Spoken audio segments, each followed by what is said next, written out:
उसने सिर्फ एक सवाल का जवाब दिया और अमेरिका का राष्ट्रपति बन गया। अगर आपके पास एक बाल्टी है जिसमें 2 गैलन पानी आता है और दूसरी बाल्टी है जिसमें 5 गैलन पानी आता है, तो आपके पास कुल कितनी बाल्टियां हैं? 2। सभी लोग हैरान रह गए क्योंकि आज तक किसी ने भी इस सवाल का सही जवाब नहीं दिया था। दरअसल 20 के बाद बुद्धिमान लोगों ने बच्चे पैदा करना लगभग बंद कर दिया, जबकि कम बुद्धि वाले लोग लगातार बच्चे पैदा करते रहे। धीरे धीरे इंसानों की औसत बुद्धिमत्ता बेहद कम होती चली गई। मानव जाति में बची हुई आखिरी उच्च बुद्धि वाली जीन को सुरक्षित रखने के लिए वैज्ञानिकों ने एक पुरुष और एक महिला को हाइबरनेशन में रखने का फैसला किया। इस बेहद गुप्त योजना के बारे में सिर्फ एक नेता जानता था, लेकिन कुछ ही समय बाद रिश्वत लेने के आरोप में उस नेता को गिरफ्तार कर लिया गया। प्रयोगशाला बंद कर दी गई और हाइबरनेशन वाले दोनों पॉट्स को कूड़े के ढेर में फेंक दिया गया। 500 साल बीत गए। कूड़ा जमा होते होते वहाँ कूड़े के विशाल पहाड़ बन गए। एक दिन एक कचरा ट्रक वहाँ और कूड़ा डालने आया। जैसे ही आखिरी कूड़े का कंटेनर नीचे गिरा, पूरा कूड़े का पहाड़ अचानक ढह गया। कूड़े का विशाल सैलाब सुनामी की तरह शहर की ओर बढ़ने लगा। इस भयानक टक्कर के कारण हाइबरनेशन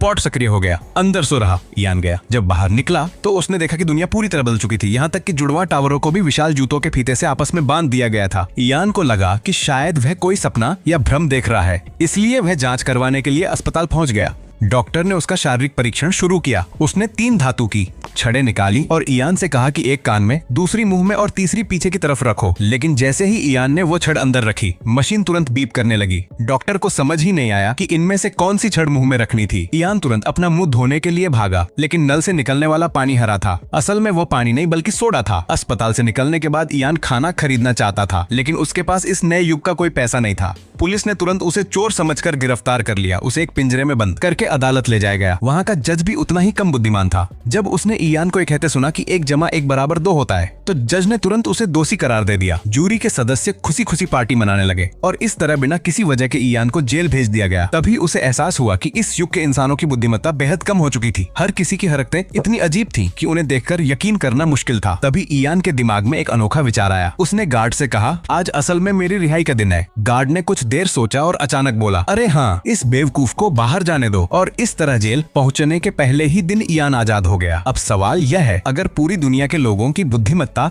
जबकि आपकी बुद्धिमत्ता वैसी ही रहे, तो आप सबसे पहले क्या करना चाहेंगे? अपना जवाब कमेंट में जरूर बताइए।